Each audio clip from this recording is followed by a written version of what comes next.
My name is Natalie Dailey Garnes, and my current title is Assistant Professor. I work in the Department of Infectious Diseases, Infection Control, and Employee Health at MD Anderson. So it's the University of Texas MD Anderson Cancer Center in Houston, Texas. And in terms of how I got started doing this, kind of an interesting story. So when I was in high school, around my junior year of high school, an old movie now, the movie Outbreak came out. And my aunt took me to see the movie, and I left the movie and I was like, that's what I want to do with my life. And so all of us living in this time now, this is particularly important and relevant because we're now living that Outbreak movie in some ways. But based on that, I decided that I wanted to major in a biological science in college. And so I ended up going to Princeton University in Princeton, New Jersey, and I originally grew up in Houston, Texas. I majored in molecular biology there. And then I went to medical school. I went to Harvard Medical School. And then I actually came back to Houston to do residency. And during that process, I met someone on an airplane. And that person, I was telling them, that I, wanted to work for the Centers for Disease Control and Prevention one day. And that person was like, you should really think about doing med-peds. And what that is a combination of internal medicine and pediatrics. So the way I put it, it's like you can treat patients from zero to the grave. So I did a combined residency in internal medicine and pediatrics here in Houston at Baylor College of Medicine. And then I actually took a break and did my dream job and worked for the Centers for Disease Control and Prevention as an Epidemic Intelligence Service officer for 2 years. And I did outbreak investigations. This was about, I guess now it was about 10 years ago. So it was during the H1N1 outbreak at that time. And so that was a lot of what I did then. And then I really enjoyed that and found that I actually really liked statistics. So I did a master's in public health at Johns Hopkins, and then came back and did my fellowship in combined adult and pediatric infectious diseases. And I've been working at MD Anderson since I finished that. You have an impressive resume. That's absolutely incredible. Wow. So is it okay if I just jump into some of the students' questions? We know we have Absolutely. you for 5-10 more minutes, and I just thought we could do that. So the students wanted to know, what challenges did you have to overcome to become one of the best research doctors in the world in your field? So one, I don't know that I would describe myself as one of the best research doctors in my field. We're gonna call you that. We're gonna call you that. We've done a little bit of our homework on our end, so we think you're. We just know you're being humble. So. I mean, in terms of barriers, obviously, like what I just described to you was a long course. And so I think one of the things is persistence over time. And, sometimes doing things that didn't necessarily to be exactly related to what I eventually wanted to do.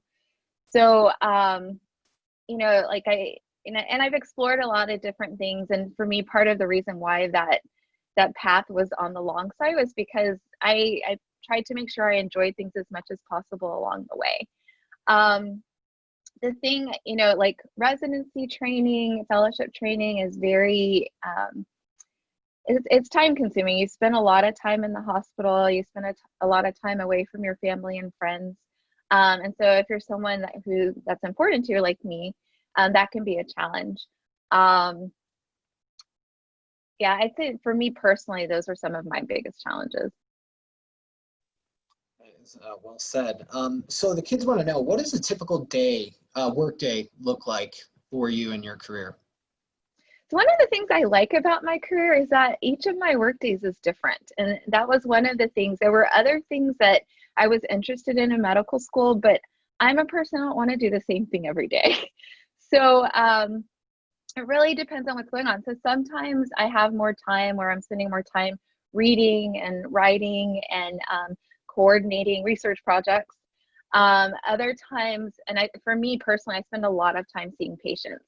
So, I come in the door, our institution's very email heavy in terms of communications. I have a lot of emails to sift through that are usually related to questions either from patients or about patients. Sometimes I have messages within our medical record from patients, looking through their data, giving advice to people about what to do next, talking to the patients themselves, seeing the patients in clinic. You know, now we're doing a lot of our visits on Zoom. And then also teaching our fellows and residents about infectious diseases, either through seeing actual patients or through lectures, working on those lectures. And then there's some special projects that I've been working on in terms of trying to improve patient care. So working with the team members on those. So that's basically what I spend my day doing. There's a lot of stuff. Thank you for that. So the kids want to know, how has COVID-19 changed your life as a doctor?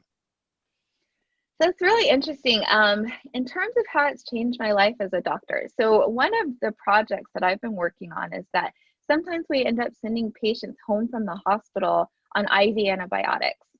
And that can be kind of complicated. And so we like to keep a close eye on them. But most of the time the patients are doing just fine. So they don't want to have to come all the way back in and like visit the doctor and wait. And so we were really trying to move forward with getting telemedicine going, where we could do things like Zoom. So it would be more convenient that we could keep a close eye on the patient and not cause as much inconvenience. And so one of the good side effects of COVID was that it actually precipitated that happening much faster than it was going before. So that was one thing that's been a positive thing. Learning to take care of patients virtually has been really interesting. Otherwise, to my day-to-day, you know, I spend a lot more time in my office and by myself and in front of my computer, and I'm used to like walking around a lot and going to meetings. You know, I spend most of my day with a mask on and hope that my face doesn't break out too much by the end of the day. You know, and then it's just, you know, I have a mask on, I have a face shield on. A lot of our patients are older and hard of hearing. I'm not somebody with a super loud voice.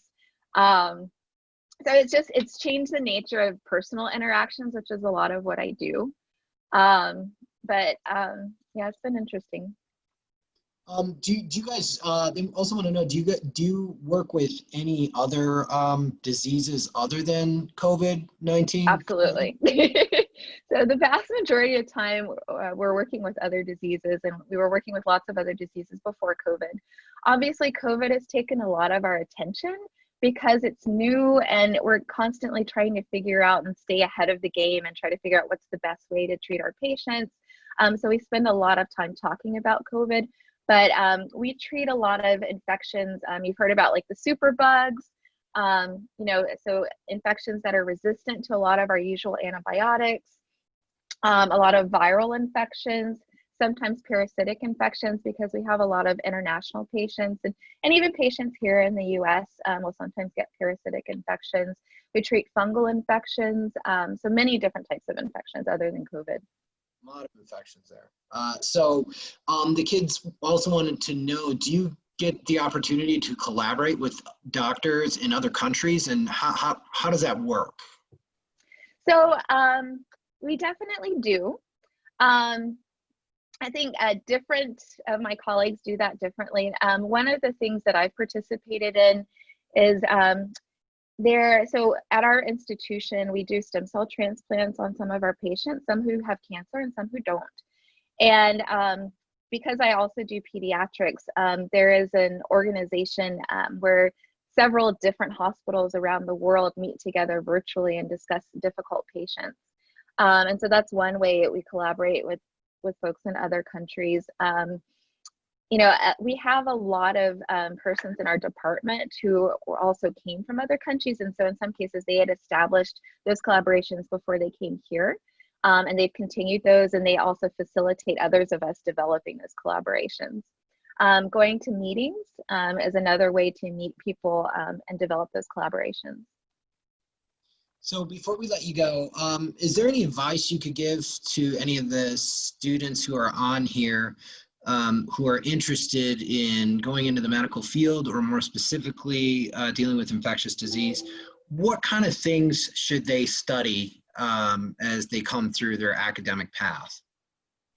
So I think depending on what stage you're in. So say we're starting from middle school even, you know, really paying attention to your math and your science, but it's also going to be really important to pay attention to your ability to communicate with others, whether that's in English or whether that's in another language or both. Because the thing about medicine is that you're taking all of that into account. In terms of like the heavier duty math, like, you know, calculus, for example, I don't use a lot of calculus in my day-to-day. There is actually a little bit of calculus, although I personally don't do it, and a lot of times there are programs that we can use it. But many colleges, in order for you to get to that next step, you have to do well in your math and science to get there. The science you obviously need, the communication skills you need.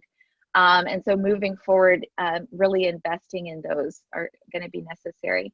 The other thing is really trying to make sure as much as possible that you're a well-rounded student, because the more you have experiences outside of your classes, the better you're going to be able to communicate. I have patients from all walks of life.